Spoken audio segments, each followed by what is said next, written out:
السلام علیکم ناظرین، میرا نام عدنان روف راجپوت ہے۔ پاکستان ٹریولنگ پیشن رمضان سیریز میں خلاصۃ القرآن بیان کیا جا رہا ہے۔ آج پارہ نمبر 18 کا خلاصہ بیان کیا جائے گا۔ آئیے شروع کرتے ہیں۔ اعوذ باللہ من الشیطان الرجیم، بسم اللہ الرحمن الرحیم۔ پارہ نمبر 18 سورۃ المومنین۔ پارہ 18 کی ابتدا سورۃ المومنین سے ہو رہی ہے۔ یہ مکی صورت ہے۔ اس میں 118 آیات اور 6 رکوع ہیں۔ اس صورت میں اصول دین سے بحث کی گئی ہے۔ صورت کی ابتدائی 9 آیات میں مومنین کی ایسی 7 صفات ذکر کی گئی ہیں جن کی وجہ سے وہ جنت الفردوس کے مستحق ہوں گے۔ وہ 7 صفات درج ذیل ہے۔ نمبر 1، سچا ایمان جو کہ ریا اور نفاق سے پاک ہو۔ نمبر 2، نماز میں خشوع یعنی اللہ کے سامنے عاجزی اور خوف کے ساتھ کھڑے ہوں۔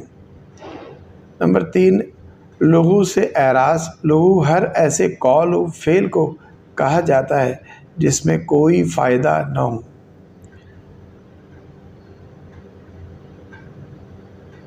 نمبر 4، کامل طریقے سے زکوٰۃ کی ادائیگی، گویا وہ حقوق اللہ کے ساتھ حقوق العباد کا بھی خیال رکھتے ہیں۔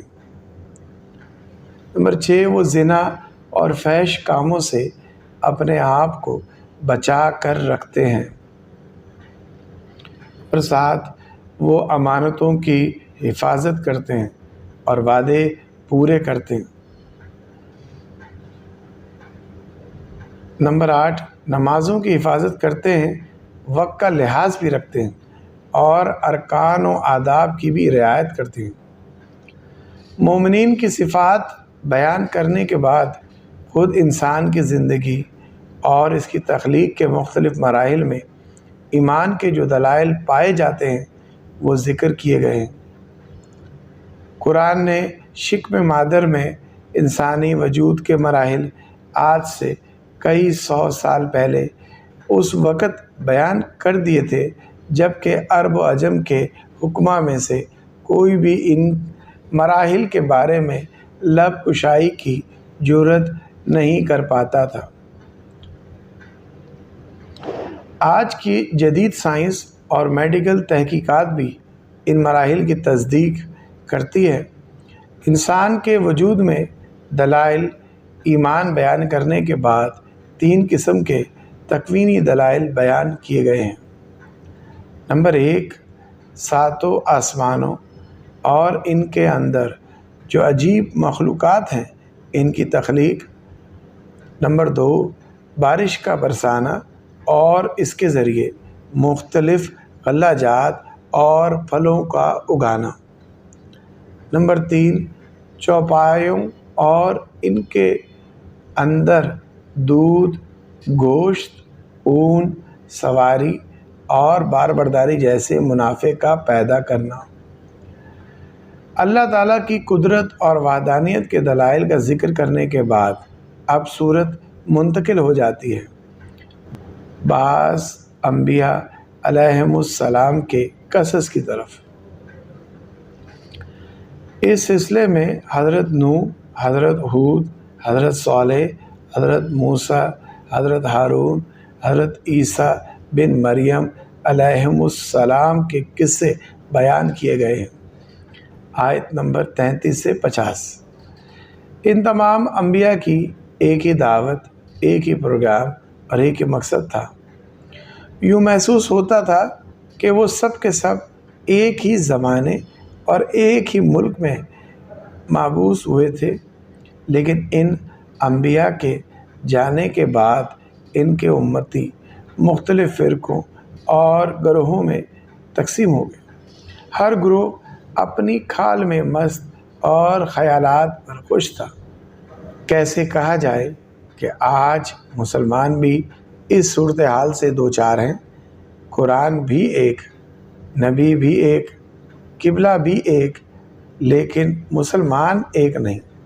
بھانت بھانت کی بولیاں، تکفیر و تفسیق کے فتوے، باہم جدل و نزاع، ان اختلافات کے حل کی ایک صورت ہے وہ یہ کہ ہر فرقہ کتاب و سنت کے سامنے گردن تسلیم خم کر دے۔ ایک طرف وہ لوگ ہیں جو باہم جدل و نزاع میں مصروف ہیں اور ان کے دل غفلت اور جہالت میں پڑے ہوئے ہیں، اور دوسری طرف اللہ کے وہ نیک بندے ہیں جو آپس میں محبت کرتے ہیں، ان کے دل بیدار اور ہدایت کی نور سے منور ہیں۔ ان لوگوں کے اندر 4 نمایاں صفات پائی جاتی ہیں۔ پہلی صفت یہ ہے کہ وہ اللہ کے عذاب سے ڈرتے ہیں۔ دوسری صفت یہ ہے وہ اللہ کو تکوینی اور تشریحی آیات پر ایمان رکھتے ہیں۔ تیسری یہ کہ وہ ریا سے بچتے ہیں، ہر عمل خالص اللہ کی رضا کے لیے کرتے ہیں۔ چوتھی یہ ہے کہ انہیں احسان کی صفت حاصل ہوتی ہے، یعنی نیک اعمال کرنے کے باوجود ڈرتے رہتے ہیں کہ پتہ نہیں ہمارے اللہ کے ہاں یہ قبول بھی ہو رہے ہیں یا نہیں۔ آیت نمبر 57 سے 61۔ ان مخلص مومنوں کے مقابلے میں وہ حرمان نصیب بھی ہیں جو قرآن اور صاحب قرآن کا مذاق اڑاتے ہیں۔ ان کی استہزاء اور سرکشی کے 3 بڑے اسباب قرآن نے بیان کیے ہیں۔ پہلا یہ کہ وہ عقلوں کو استعمال نہیں کرتے، بلکہ قرآن میں غور و تدبر کیے بغیر استہزاء اور انکار کرنے لگتے ہیں۔ دوسرا یہ کہ وہ محض ضد اور عناد کی بنیاد پر اللہ کے رسول کو جھٹلاتے ہیں، ورنہ ایسا نہیں ہے کہ وہ آپ کو پہچانتے نہ ہوں۔ وہ آپ کی صداقت و امانت، حسب نسب اور شخصیت کو خوب اچھی طرح پہچانتے ہیں۔ انہیں معلوم ہے کہ محمد صلی اللہ علیہ وآلہ وسلم ہرگز جھوٹ نہیں بول سکتے۔ تیسرا سبب سوالیہ انداز میں بیان کیا گیا ہے، کیا انہیں محمد صلی اللہ علیہ وآلہ وسلم میں معاذ اللہ کوئی جنون کے آثار دکھائی دیتے ہیں؟ یقیناً ان میں سے بعض آپ کی طرف جنون کی نسبت کرتے تھے، لیکن ان کی تکذیب کا اصل سبب یہ نہیں ہے کہ وہ آپ کو معاذ اللہ مجنون سمجھتے ہیں، بلکہ حقیقی سبب یہ ہے کہ وہ حق کو ناپسند کرتے ہیں اور حق کو اپنی خواہشات کو تابع دیکھنا چاہتے ہیں۔ حالانکہ اگر حق ان کی خواہشات کے تابع ہوتا تو نظام کائنات میں خلل واقع ہو جاتا۔ آیت نمبر 68 سے 71۔ توحید کے اسبار اور شرک کی تردید کرنے کے بعد سورت کے اختتام پر بتایا گیا ہے قیامت کے دن انسان 2 فریقوں میں تقسیم ہو جائیں گے، سعادہ نیک بخت اور اشقیہ بدبخت۔ سعادہ کا اعمال نامہ بھاری ہوگا، اشقیہ کا اعمال نامہ ہلکا ہوگا۔ کفار دنیا میں لوٹنے کی تمنا کریں گے، ظاہر ہے ان کی تمنا پوری نہیں ہوگی۔ انہیں یاد کرایا جائے گا کہ وہ اہل ایمان کا دنیا میں مذاق اڑایا کرتے تھے، آج ان کے لیے خسارے کے سوا کچھ نہیں۔ پھر ان سے پوچھے گا تم زمین میں کتنے برس رہے ہو؟ وہ کہیں گے ہم 1 روز یا 1 روز سے کم رہے تھے، شمار کرنے والوں سے پوچھ لیجئے۔ اللہ تعالیٰ فرمائے گا کہ وہاں تم بہت ہی کم رہے، کاش تم جانتے ہوتے۔ یعنی اگر تمہارے پاس کچھ عقل و فہم ہوتا تو تم جان لیتے کہ دنیا حقیر اور قلیل ہے۔ ان سے سوال کا مقصد انہیں حسرت میں مبتلا کرنا اور آخرت کی لامحدود زندگی کے مقابلے میں دنیا کی زندگی کی حقارت کو بیان کرنا۔ اس دن انہیں خود بھی دنیاوی زندگی کا خست اور محدودیت کا احساس ہوگا۔ ابن کثیر میں ہے کہ ایک دن نبی کریم صلی اللہ علیہ وآلہ وسلم نے صحابہ کے سامنے خطبہ دیا۔ جس میں ارشاد فرمایا اللہ تعالیٰ جب اہل جنت کو جنت میں اور اہل جہنم کو جہنم میں داخل کر دے گا تو سوال کرے گا اے اہل جنت تم زمین پر کتنے سال رہے؟ وہ عرض کریں گے ایک دن یا دن کا کچھ حصہ۔ اللہ تعالیٰ فرمائیں گے تمہیں ایک دن یا دن کا کچھ حصہ جو ملا تو تم نے اس میں بہت اچھی تجارت کی، میری رحمت، میری رضا اور میری جنت کو خرید لیا، اب تم ہمیشہ ہمیشہ کے لیے اس میں رہو۔ پھر اہل دوزخ سے سوال کیا جائے گا کہ تم دنیا میں کتنے سال رہے ہو؟ وہ بھی وہی جواب دیں گے جو اہل جنت نے دیا تھا۔ اللہ تعالیٰ فرمائیں گے تمہیں دنیا میں جو رہنے کا موقع ملا تو تم نے اس میں بہت بری تجارت کی، میری آگ اور ناراضگی کو خرید لیا، اب تم دائمی طور پر اس میں پڑے رہو۔ آخری آیت میں اللہ نے اپنے نبی کے واسطے سے گویا تمام انسانوں کو سکھایا ہے مجھ سے یہ دعا مانگا کرو اے میرے رب مجھے معاف فرما دے اور مجھ پر رحم فرما، اور تو سب رحم کرنے والوں میں زیادہ رحم کرنے والا ہے۔ سورہ نور مدنی ہے، اس میں 64 آیات اور 9 رکوع ہیں۔ اسے سورہ نور ایک تو اس لیے کہا جاتا ہے، اس میں نور کا لفظ آیا ہے، اللہ نور السماوات والارض۔ دوسری وجہ یہ ہے کہ اس صورت میں ایسے آداب و فضائل اور احکام و قواعد بیان کیے گئے جو اجتماعی زندگی کی راہ کو منور اور روشن کر دیتے ہیں۔ اس صورت میں زیادہ تر ایسے احکام مذکور ہیں جو عفت و عصمت سے تعلق رکھتے ہیں، اس لیے یہ صورت عورتوں کو سکھانے کا خاص طور پر حکم دیا گیا ہے۔ حضرت مجاہد رحمۃ اللہ علیہ فرماتے ہیں رسول اللہ صلی اللہ علیہ وآلہ وسلم نے ارشاد فرمایا اپنے مردوں کو سورہ مائدہ اور اپنی عورتوں کو سورہ نساء سکھاؤ۔ سیدہ عائشہ رضی اللہ تعالی عنہا نے بھی یہ صورت خواتین کو سکھانے کی تاکید فرمائی۔ صورت میں اللہ تعالیٰ نے عفت و عصمت، گھریلو اور معاشرتی زندگی کی اصلاح کے لیے جو احکام بیان کیے وہ درجہ ذیل ہیں۔ پہلا اور دوسرا حکم زنا کی سزا اور زانیوں کا حکم بیان کرنے کے بارے میں ہے۔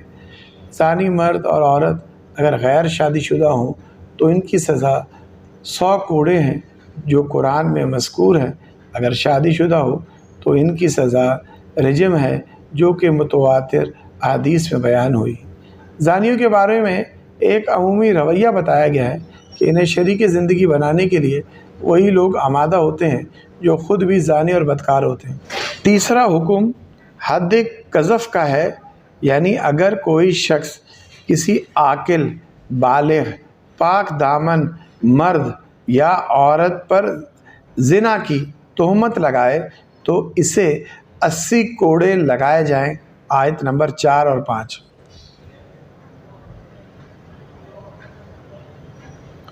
چوتھا حکم لعان کا ہے جو کہ میاں بیوی کے ساتھ خاص ہے۔ اگر شوہر بیوی پر زنا کی تہمت لگائے مگر اس کے پاس 4 گواہ نہ ہوں تو وہ دونوں ایک دوسرے پر لعنت کریں گے اور پھر ان کے درمیان جدائی کر دی جائے گی۔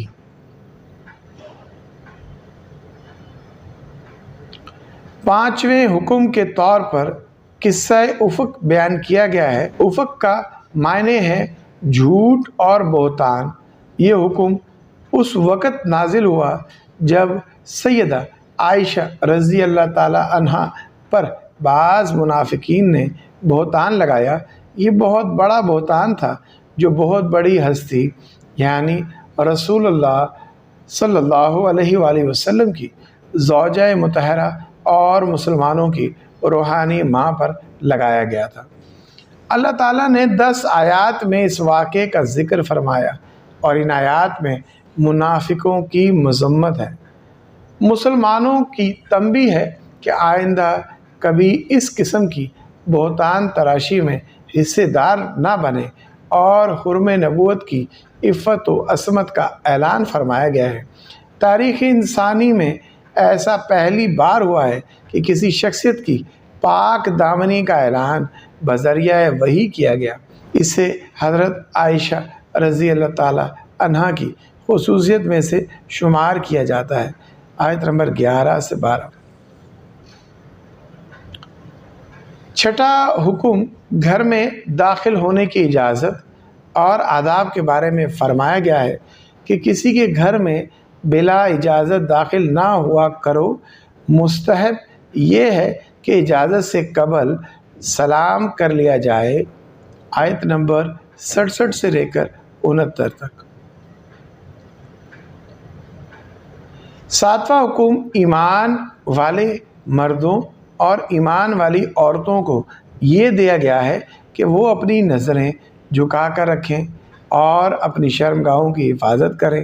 عورتوں کو اپنے شوہروں، اپنے والد، سسر، حقیقی بیٹوں، شوہر کے بیٹوں، بھائیوں، بھتیجوں، بھانجوں، عورتوں، لونڈیوں، ان طفیلی مردوں جو عورتوں کی طرف توجہ نہ رکھتے ہوں، اس طرح ان بچوں کے سامنے جو خواتین کی پردے کی باتوں سے واقف نہ ہو، اپنی زینت ظاہر کرنے کی اجازت دی گئی ہے۔ ان کے علاوہ کسی کے سامنے زینت ظاہر کرنے کی اجازت نہیں۔ آیت نمبر 31۔ آٹھواں حکم یہ دیا گیا ہے کہ ایسے آزاد مرد اور عورتیں یا غلام جو حقوق زوجیت ادا کر سکتے ہوں، ان کا نکاح کروا دو۔ یوں ہی لونڈیوں کے نکاح کی بھی ترغیب دی گئی ہے۔ اصل میں اسلام زنا کو کسی طور پر برداشت نہیں کرتا اور زنا کا اس وقت تک سدباب نہیں ہو سکتا جب تک کہ نکاح کو آسان نہ کیا جائے۔ اسلام نے نکاح کو آسان بھی کیا ہے اور اس کی ترغیب بھی دی ہے۔ آیت نمبر 32۔ نواں حکم لونڈیوں اور غلاموں کے بارے میں ہے۔ اسلام کی روشنی دنیا میں پھیلنے سے پہلے جنگی قیدیوں کو لونڈی اور غلام بنانے کا رواج تھا اور اس لاوارث اور بے سہارا طبقے پر بے پناہ ظلم کیا جاتا تھا۔ اسلام نے اس رواج میں انقلابی اصلاحات کی، ان پر ظلم کا دروازہ قطعی طور پر بند کر دیا۔ دوسروں انسانوں کی طرح ان کے بھی حقوق مقرر کر کے انہیں آزاد کرنا اللہ کی رضا کا سبب بتایا۔ مختلف گناہوں کے کفارے کے طور پر بھی انہیں آزاد کرنے کا حکم دیا، اور ایک اہم ہدایت یہ کہ جو غلام یا لونڈی کچھ روپیہ پیسہ ادا کر کے آزادی حاصل کرنا چاہے، اس کے ساتھ یہ معاہدہ کر لیا کرو کہ معاہدے کو اصطلاح میں مکاتبت کہا جاتا ہے۔ 10واں حکم اصل میں زمانہ جاہلیت کے ایک قطعی حرام اور ذریعہ معاش کی تردید کے لیے ہے۔ نزول قرآن سے قبل بعض ظلم پیشہ اور حریص لوگوں نے لونڈیاں رکھی ہوئی تھی جنہیں اجرت کے بدلے زنا پر مجبور کرتے تھے۔ عبداللہ ابن ابی جیسا چودھری، جسے حضور صلی اللہ علیہ وسلم کے ہجرت مدینہ سے پہلے مدینہ کا بے تاج بادشاہ بنانے کی تیاریاں مکمل ہو چکی تھیں، اس نے بھی ایسی لونڈیاں پال رکھی تھیں۔ یہاں ایسا کرنے سے منع کیا گیا۔ اس کا یہ مطلب ہرگز نہیں کہ اگر وہ بخوشی زنا پر آمادہ ہوں تو پھر جائز ہے۔ ناجائز اور حرام تو دونوں صورتوں میں ہے۔ بتانا یہ مقصود ہے جب وہ لونڈی ہونے کے باوجود اس فعل سے نفرت کرتی ہے تو تم جو کہ آزاد ہو، تمہیں تو بطریق اولا اس سے نفرت کرنی چاہیے۔ آیت نمبر 33۔ یہ 10 احکام و آداب بیان کرنے کے بعد عقیدہ و ایمان اور نور حق کا بیان ہے، جس کے ذریعے اللہ تعالیٰ مخلوق کو ہدایت دیتا ہے۔ بات کو واضح کرنے کے لیے یہاں 3 مثالیں ذکر کی گئی ہیں، اور یہ قرآن کا ایک خاص انداز ہے۔ وہ معنی کی وضاحت کے لیے اسی مثالیں پیش کرتا ہے۔ ان میں سے پہلی مثال اہل یقین و ایمان کی ہے، دوسری اور تیسری مثال اہل باطل کے لیے ہے۔ پہلی مثال میں مومن کے دل میں جو نور ہوتا ہے، اسے چراغ کے نور کے ساتھ تشبیہ دی گئی ہے، جو صاف شفاف شیشے سے بنی ہوئی کسی قندیل میں ہو، اور اس قندیل کو کسی تاکچے میں رکھا جائے تاکہ اس کا نور معین جہت میں ہی رہے۔ جہاں اس کی ضرورت ہو چراغ میں جو تیل استعمال ہو وہ تیل زیتون کے مخصوص درخت سے حاصل شدہ ہو۔ اس تیل میں ایسی چمک ہے کہ بغیر آگ دکھائی چمکتا دکھائی دیتا ہو۔ آیت نمبر 35۔ یہی حال مومن کے دل کا ہے، وہ حصول علم سے قبل ہی ہدایت پر عمل پیرا ہوتا ہے، پھر جب علم آ جائے تو نور علی نور کی صورت ہو جاتی ہے۔ یحییٰ بن سلام رحمۃ اللہ علیہ کا قول ہے کہ مومن کا دل حق کو بیان کیے جانے سے پہلے ہی حق کو پہچان رہا ہوتا ہے، کیونکہ اس کا دل پہلے ہی حق کے موافق ہوتا ہے۔ اہل باطل کے لیے جو دو مثالیں بیان فرمائی ہیں، ان میں سے پہلی مثال ان کے اعمال کی ہے جنہیں وہ اچھا سمجھتے تھے۔ ارشاد ہوتا ہے کہ ان کے اعمال کے مثال سراب جیسی ہے، جیسے پیاسا شخص دور سے سراب کو پانی سمجھ بیٹھتا ہے، لیکن جب قریب آتا ہے تو وہاں پانی کا نام و نشان بھی نہیں ہوتا۔ یہی حال کافر کا ہے کہ وہ اپنے اعمال کو نافع سمجھتا ہے، لیکن جب موت کے بعد اللہ کے سامنے پیش ہوگا تو وہاں کچھ بھی نہیں ہوگا، اس کے اعمال غبار بن کر اڑ چکے ہوں گے۔ آیت نمبر 39۔ دوسری مثال میں ان عقائد کو سمندر کی تہ بتہ تاریکیوں کے ساتھ تشبیہ دی گئی ہے، جہاں انسان کو اور تو اور اپنا ہاتھ دکھائی نہیں دیتا۔ یہی حال کافر کا ہے جو کفر اور ضلالت کی تاریکیوں میں سرگردہ رہتا ہے۔ آیت نمبر 40۔ اہل حق اور اہل باطل کی مثالیں بیان کرنے کے بعد عالم بالا اور عالم اسفل میں رات اور دن کی ہیر پھیر، بارش برسانے، ارض و سما کی تخلیق، پرندوں کی اڑان، مختلف قسم کے چوپایوں کو پیدا کرنے کی صورت میں اللہ کے وجود اور توحید کے جو دلائل ان کی طرف متوجہ کیے گئے ہیں۔ آیت نمبر 41 سے 45 تک۔